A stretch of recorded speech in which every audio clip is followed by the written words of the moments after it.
Qashqadaryo viloyatida o'tkazilgan Talaba Expo 2026 kasb ko'rgazmasi yoshlar uchun katta imkoniyatlar maydoni bo'ldi. Ushbu platforma orqali talabalar o'z kelajak kasbini tanlash, ish beruvchilar bilan yaqindan muloqot qilishga erishdi. O'zbekiston Milliy banki, Oliy ta'lim, fan va innovatsiyalar vazirligi, Yoshlar ishlari agentligi, Qashqadaryo viloyat hokimligi hamda Savdo-sanoat palatasi hamkorligida tashkil etilgan tadbirning asosiy kontingenti oliy ta'lim dargohlarining bitiruvchilari bo'lishdi. Qarshi shahrida o'tkazilgan mazkur kasblar ko'rgazmasining umumiy statistikasiga e'tibor qaratsak, tadbirga jami 8560 nafar talaba tashrif buyurdi. Viloyat miqyosida jami 141 ta tadbirkorlik subyektlari o'zlarining 1,5 mingga yaqin bo'sh ish o'rinlari bilan ishtirok etishdi. Talabalar tomonidan bo'sh ish o'rinlari uchun berilgan elektron arizalar soni 3412 tani tashkil etdi. Shu yerning o'zida 395 nafar talaba ishga joylashdi. 94 nafar talaba esa tadbirkorlikka jalb qilindi. Ularga Milliy bank tomonidan imtiyozli kreditlar ajratildi.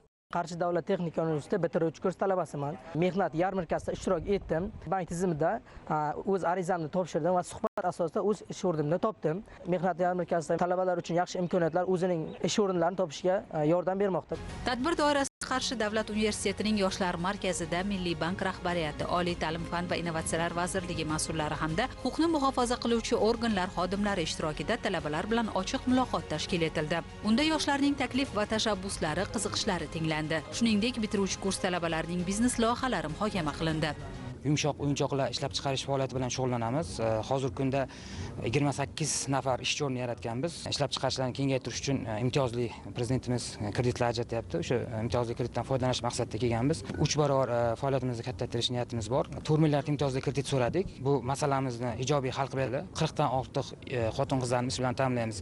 Bugun tashkil etilgan rahbar va yoshlar uchrashuvi aniq maqsadlarga yo'naltirilgan uchrashuv bo'ldi desak mubolag'a bo'lmaydi, chunki aynan hozir berilayotgan takliflar, tashabbuslarni aynan mutasaddilarga yo'naltirilayotganligi bu yoshlarga berilayotgan imkoniyatni, e'tiborni va e'tirofni yaqqol namunasi desak adashmagan bo'lamiz. Uchrashuvda yoshlar o'zlarining startap loyihalarini moliyalashtirish uchun ko'mak so'rayapti rahbarlardan va aynan mana shu rahbarlarga berilayotgan har bir loyiha, tashabbus va takliflar o'z mutaxassislariga yo'naltirilyapti.